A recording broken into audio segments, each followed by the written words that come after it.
नमस्कार, जय श्री कृष्ण। आज 16 ज्ञान यूट्यूब चैनल में आप सभी का स्वागत है। फ्रेंड्स, मैं आज आपको जया एकादशी व्रत की कथा सुनाती हूँ।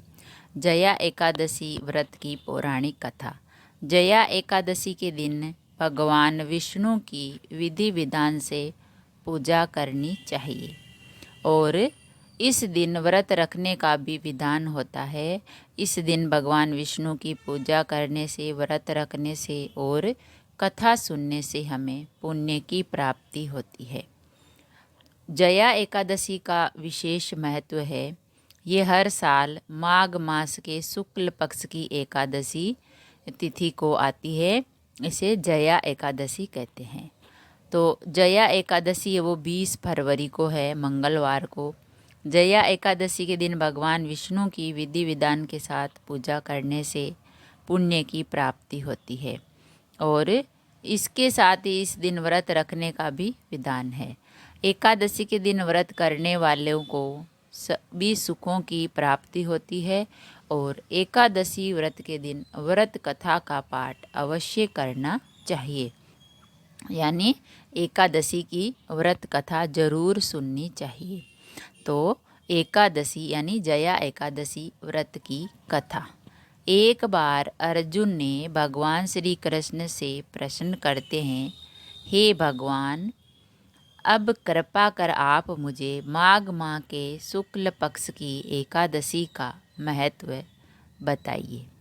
माघ शुक्ल पक्ष की एकादशी में किस देवता की पूजा करनी चाहिए और इस एकादशी व्रत की क्या कथा है? उसके करने से किस फल की प्राप्ति होती है? जल्दी बताइए। भगवान श्री कृष्ण कहते हैं, अर्जुन, माघ माह के शुक्ल पक्ष की एकादशी को जया एकादशी कहते हैं। इस दिन उपवास रखने से मनुष्य भूत प्रेत पिशाच आदि की योनि से छुटकारा पाता है। इस दिन विधि पूर्वक उपवास व्रत रखना चाहिए और मैं अब तुमसे जया एकादशी व्रत की कथा कहता हूँ। एक समय की बात है, नंदन वन में उत्सव का आयोजन हो रहा था। देवता ऋषि मुनि सभी उस उत्सव में आए थे। उस समय गंधर्व गा रहे थे तथा गंधर्व कन्याएं नृत्य कर रही थी। गंधर्व गाना गा रहे थे और गंधर्व कन्याएं नृत्य कर रही थी। इन्हीं गंधर्वों में एक माल्यवान नाम का गंधर्व भी था जो बहुत ही सुरीला गाता था। जितनी सुरीली उसकी आवाज़ थी उतनी ही रूपवान भी था वह, उतना ही। गंधर्व कन्याओं में एक पुष्यवती नामक नृत्यांगना भी थी।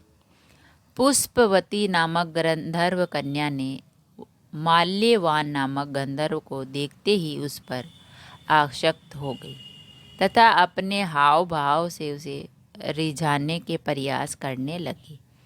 माल्यवान भी उस पुष्पवती पर आसक्त होकर अपने गायन का सुर ताल भूल गया।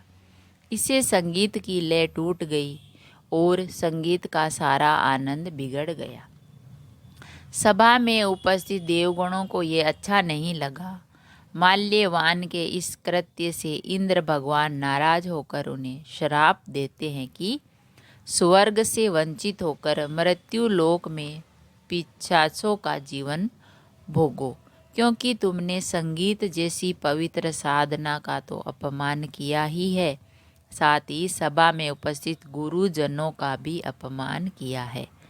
इंद्र भगवान के श्राप के प्रभाव से दोनों पृथ्वी पर हिमालय पर्वत के जंगल में पिचासी जीवन व्यतीत करने लगे। वो पिचास बन गए। पिचासी जीवन बहुत ही कष्टदायक था। दोनों बहुत दुखी थे। एक बार माघ के शुक्ल पक्ष की जया एकादशी के दिन संयोगवश दोनों ने कुछ भी भोजन नहीं किया और न ही कोई पाप कर्म किया। उस दिन मात्र फल फूल खाकर ही पूरा दिन व्यतीत किया। भूख से व्याकुल तथा ठंड के कारण बड़े ही दुख के साथ पीपल वृक्ष के नीचे इन दोनों ने एक दूसरे से सटकर बड़ी कठिनता पूर्वक पूरी रात काटी। पूरी रात अपने द्वारा किए गए कृत्य पर पश्चाताप भी करते रहे और भविष्य में इस प्रकार की भूल न करने की भी ठान ली।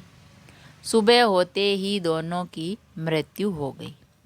अनजाने में ही सही उन्होंने एकादशी का उपवास किया था। भगवान के नाम का जागरण भी हो चुका था और परिणाम स्वरूप प्रभु की कृपा ने इनकी पिशाच योनि से मुक्ति हो गई और पुनः अपनी अत्यंत सुंदर अप्सरा और गंधर्व की देह धारण करके तथा सुंदर वस्त्रों तथा आभूषणों से अलंकृत होकर दोनों स्वर्ग लोक को चले गए। देवराज इंद्र उन्हें स्वर्ग में देखकर आश्चर्यचकित हुए और पूछा, वे श्राप से कैसे मुक्त हुए? तब उन्होंने बताया कि भगवान विष्णु की उन पर कृपा हुई है। हमसे अनजाने में माघ शुक्ल एकादशी यानी जया एकादशी का उपवास हो गया, जिसके प्रताप से भगवान विष्णु ने हमें पिशाची जीवन से मुक्त किया है। कुछ इस तरह से जया एकादशी का व्रत करने से भक्त को पूर्व में किए गए पाप कर्मों से मुक्ति मिलती है और भगवान विष्णु का आशीर्वाद मिलता है। तो फ्रेंड्स, अगर कहानी पसंद आई तो लाइक और शेयर ज़रूर करें। ऐसी ही कहानी कथा सुनने के लिए, जानने के लिए चैनल को सब्सक्राइब करें। थैंक यू, धन्यवाद।